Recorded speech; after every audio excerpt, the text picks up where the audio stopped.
geng, ini kita nak pasang model baru design baru yang jenis 4 mata punya, tapi yellow color punya, yang warna yellow punya. So ni dia punya wiring untuk RZ Mili 125 dengan LC dia sama. So ni akan dapat spring yang dah siap potong ni spring dah siap potong. Ni skru untuk buka dia, dia ada 4, satu sini, satu sini, satu sini, satu sini, satu untuk 125 nya.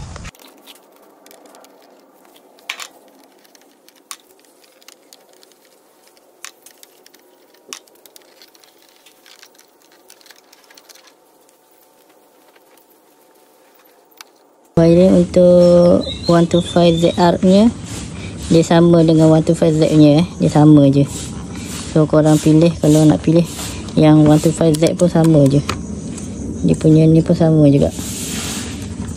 Ni wiring original dia, warna hitam, hijau, kuning, double pink Untuk cabut dia punya soket ni pastikan korang guna plier. Kalau tidak dia boleh menyebabkan putus dia punya pin. Dia punya pin boleh putus kalau korang tak guna plier.